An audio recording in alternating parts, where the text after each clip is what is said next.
સ્વાગત છે તમારું મારી ગુજરાતી રસોઈ ટિપ્સ ચેનલમાં। તો આજે આપણે બનાવીશું કાઠિયાવાડી સ્વાદ સાથે દહીં તીખારી। તો આ દહીં તીખારી તમે ઘરે ખૂબ ઓછા સમયની અંદર અને આસાનીથી બનાવી શકો છો। તો ચાલો આપણે દહીં તીખારી બનાવવાનું શરૂ કરીએ। તો દહીં તીખારી બનાવવા માટે મેં અહીંયા એક વાટકી દહીં લીધું છે। તો દહીં તીખારી બનાવવા માટે સૌથી પહેલા આપણે લસણની ચટણી બનાવી લઈશું। તો લસણની ચટણી બનાવવા માટે મેં અહીંયા એક ખાયણી લીધી છે। ખાયણીની અંદર 5 મોટી લસણની કળી લઈશું અને 1 ચમચી કાશ્મીરી લાલ મરચું લઈશું। બધું જ આપણે અહીંયા સરસ વાટી લઈશું। તો જો તમે અહીંયા દહીં તીખારી તીખી ખાવા માંગતા હોય તો તમારે અહીંયા તીખા મરચાંનો ઉપયોગ પણ તમે અહીંયા કરી શકો છો। એકદમ સરસ રીતે લસણ અને મરચાંને એકદમ મિક્સ કરી અને સરસ વાટી લઈશું।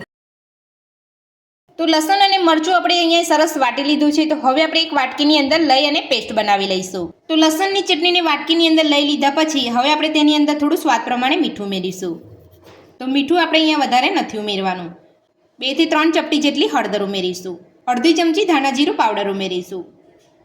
હવે આપણે થોડું પાણી ઉમેરીને સરસ અહીંયા પેસ્ટ બનાવી લઈશું। જ્યારે પણ તમે આ રીતે પેસ્ટ બનાવો ત્યારે તમારે ધ્યાન રાખવાનું છે કે પાણી તમારે અહીંયા વધારે નથી ઉમેરવાનું। આ રીતે તમારે થોડું પાણી ઉમેરીને બધું સરસ મિક્સ કરી લેવાનું છે।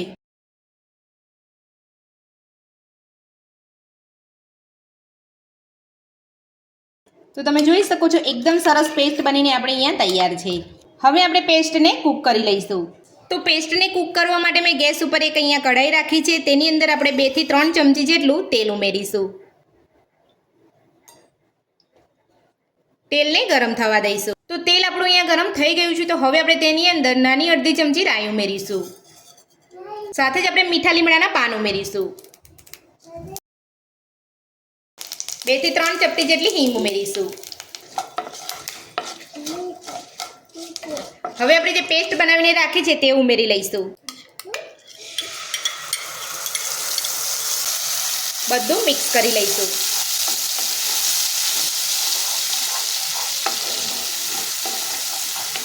તો હવે આપણે 2 થી 3 ચમચી જેટલું બીજું પાણી ઉમેરીશું। તો આપણી પેસ્ટ એકદમ સરસ રીતે કૂક થઈ જાય।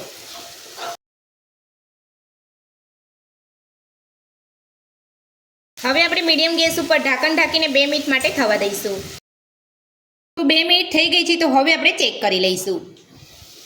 તો તમે જોઈ શકો છો જે પાણી ઉમેર્યું હતું એ બધું જ અહીંયા સરસ બળી ગયું છે। તો હવે આપણે ગેસની ફ્લેમ બંધ કરી અને બધું જ અહીંયા થોડું ઠંડુ થવા દઈશું। તો જ્યારે ઠંડુ થાય ત્યારબાદ જ તમારે અહીંયા દહીં ઉમેરવાનું છે। જો તમે અહીંયા ગરમ ગરમની અંદર દહીં ઉમેરી દેશો તો તમારું દહીં ફાટી જશે અને તમારી તીખારીનો સ્વાદ પણ સારો નહીં લાગે। એટલે તમારે અહીંયા થોડા મસાલાને ઠંડુ થવા દેવાનું છે। ત્યારબાદ જ તમારે અહીંયા દહીં ઉમેરવાનું છે। તો હવે આપણે અહીંયા થોડું ઠંડુ થવા દઈશું। તો બધું જ અહીંયા ઠંડુ થઈ ગયું છે। તો હવે આપણે તેની અંદર દહીં ઉમેરી લઈશું। દહીં આપણે અહીંયા ઉમેરી લીધું છે। તો હવે આપણે બધું સરસ મિક્સ કરી લઈશું।